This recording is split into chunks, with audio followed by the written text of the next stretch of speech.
Of her 8 new babies. Good morning again, Ann. Good morning once again, Meredith and Matt. After the initial positive reaction of the births, Nadya, now with 14 children, all under the age of 8, has come under intense scrutiny. Questions are being raised about her in vitro fertility treatments and how she will raise so many children as a single mom without a job. But throughout our interview, she seemed confident that her babies will be loved and cared for as best as she can. This is Noah and Malia. We're doing, really, really well. While controversy swirls outside the Octuplets hospital, inside the neonatal unit, it is peaceful. Hi, Malia. Your eyes are open. This is Noah, and he's doing well. He's really well. He's not on oxygen or anything. And he's the blonde one.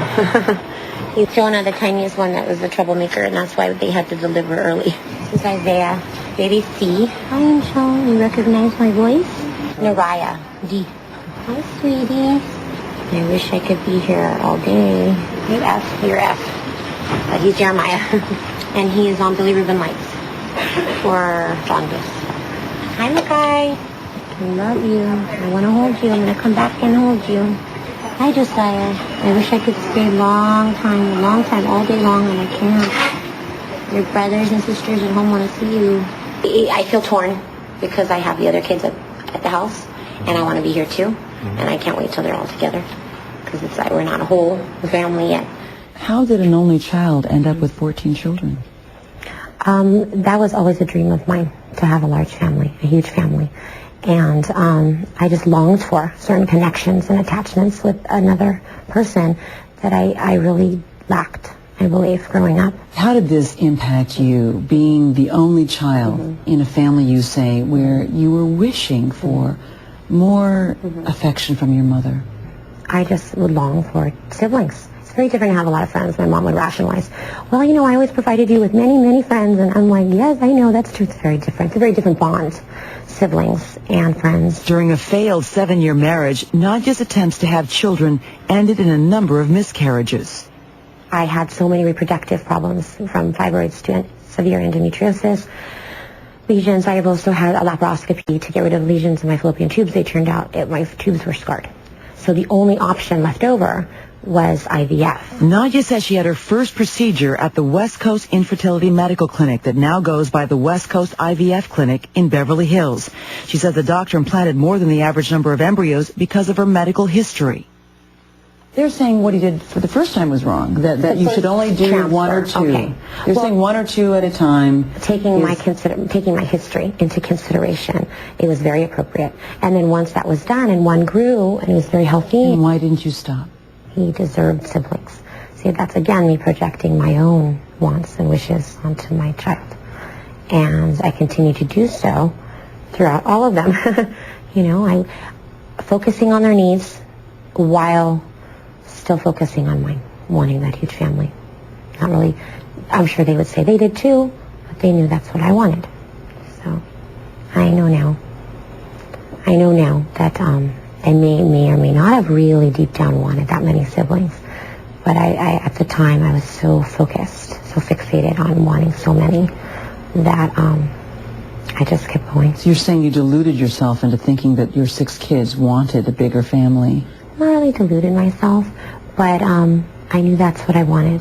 Nadya says she returned to the same clinic, once again having multiple embryos implanted, and her family continued to grow 1 child at a time until 2006 when she had twins. To what degree is this too much about you and not enough about them? I think after the 6, I started to acknowledge that, I don't want to have too many more. I'm going to use what I have available. Nadya says she had 6 remaining fertilized embryos. Not wanting them to be destroyed, she says she asked her fertility doctor to implant all of them. Did you use the same fertility specialist for all of your pregnancy? Yes. Some people will be like, whoa, that's too many. And a lot of people are not aware of statistics involved in IVF. There is a very low probability of success in most procedures. And on any given procedure, about 50% chance one will grow, maybe less. So the most I would have ever anticipated would have been twins. Yeah. It wasn't twins times 4. And they told you that these embryos could split? There's always a chance. There's always a chance. So this was explained to you? Yes, and plus I research everything. You obviously do. Yeah, I do. Mm-hmm. So you're saying you were fully informed that there was a possibility of a high multiple pregnancy, although you didn't think it was likely. No, because of your past experience. The statistics on that, 0.0000001%. Did he tell you about the risk to your heart, to the risk that your uterus would rupture? Oh, sure. The risk of cerebral palsy to the children? Oh, yeah. The risk of developmental problems? Yes. As they grow up? He told you all this? Yes. Yes. And you went ahead? The only reason I went ahead is it's not like it was anything different. So to people then who have criticized not just you, but criticized your IVF doctor, what do you say to those? I say he did nothing different. He did nothing wrong. Tell me that moment. I'm trying to understand what that must be like to be a woman lying on the table. Your belly is growing. You know it's bigger than it should be. It is. So then I went in for prenatal care very early. They actually could see them at a month. And then he checked in. He's like, oh, yeah, how many did you have transferred? And I told him. And he's like, yeah, they're all there. What was in your heart? What was in your mind? I embraced it fully. I embraced it. What else was I going to do? Immediately. That you had more than 5, 6 They saw about 5 in the beginning. embryos in your uterus. No qualms, problems? No. At 3 weeks, when they came to you and said, these babies have got to come out now, what were your emotions when you heard that? The disappointment in myself. Why?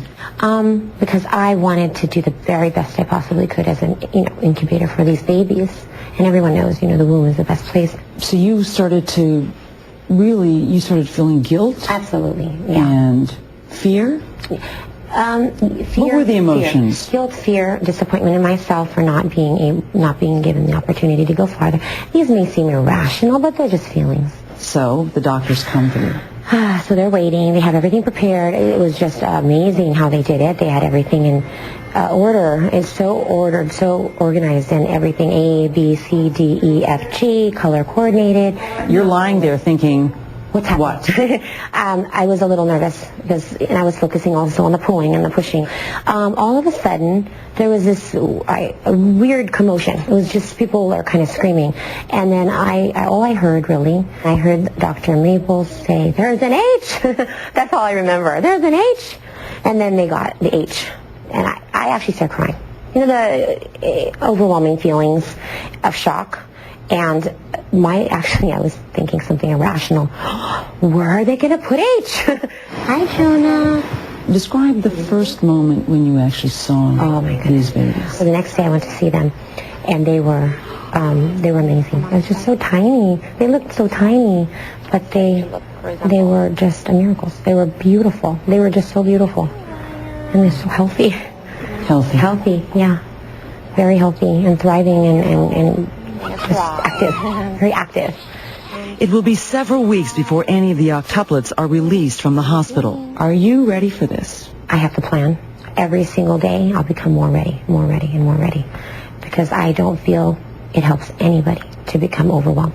You either swim and stay afloat or you're going to allow yourself to drown. And especially in this given circumstance, I certainly can't allow myself to drown. So, for the benefit of the kids. Some feel you did this to make a lot of money, intentionally to make a lot of money. That's really funny. Funny? That's funny how untrue that is. Money is necessary to raise children, but is paper. It is paper. To me, it is superfluous in contrast to the importance of my kids. And no, I am not receiving help from the government. I am not. There's nothing wrong with that for other people, but I am not trying to expect anything from anybody. I just wanted to do it on my own. Any resources that someone would really, really want to help with, swings or something in regards to just the children, that I will accept. I would embrace. But I'm going to do the very best I can to give them as much attention as possible with the help of volunteers, friends, and family. What else can one do? When you had 6, you could have financially afforded them? I was struggling, but it was okay. It was okay, thanks. And I have to always thank my mother for allowing us to stay in her home. Without my mother's help, probably not. So if you were struggling when you had 6 children, did you have a right to get pregnant again? Again, I didn't believe it would even work. How will you feed all these children? I will feed them. I will do the best I possibly can. And in my own way, in my own faith, I do believe wholeheartedly that God will provide in his own way. And again, I know that my degree will help. That will help. So if you, being the only child, didn't feel like you got enough love, True. how are all 14 of your children going to get enough love from you? How are you not setting up exactly the experience that you endured yourself? All I can do is do my very best and be there for them, be present in their lives, and have them as my absolute priority in my life. I love you. I love you. I'll be back. I'll see you later. NBC News contacted a doctor at the West Coast IVF medical clinic who refused to confirm or deny that he was involved with Nadya's IVF procedure with the Octuplets. And in a reported interview with Nadya's mother, Nadya Suleman, posted on RadarOnline.com, the report says that Angela claims that Nadya currently contributes no money to the upbringing of her children, which Nadya denies. And she reportedly says, the grandmother said, Angela says, that she found Nadya's decision to have all 8 children unconscionable and that she's tired of taking care of the 6 children that Nadya currently has. So I think she's got a rough road ahead of her, because if her mom's not behind her, that's pretty tough. Well, her mom has been behind her in terms of allowing her to stay in this home. Nadya says that she pays rent for that house. It's one of several houses she says her mother has, and her mother has been there to take care of the children, while she's been in the hospital. And so I think Nadya would say that her mother has been very helpful. Well, how has she afforded all these IVF treatments now? That's a very good question. I asked Nadya about that, and she said that she had part of it has been was because she had gotten a disability payment from her job when she was injured during a riot. But she basically said that she worked, double shifts to save her money. She didn't buy the car. She didn't buy the. She said that she says that this was her single most important expenditure, and she saved every dollar to make sure that she could make her dream come true. Is it too early to know if church groups, volunteers have started to come forward to say that when these babies get home, they will be there to help? I've asked her if she has gotten calls of support. She says that she has, and she says that there are friends, and that she's a member of a good church. So, but I think that we'll wait to see the full story on that. We were commenting too during the piece at how great the kids look. It's remarkable how well they look. I hope they are doing well, but according to the doctors who Nadya calls the birthing doctors, so she really says she cannot speak highly enough of. She says that they say that the kids are doing very well, and it's really remarkable. They are the longest surviving octuplets in the United States.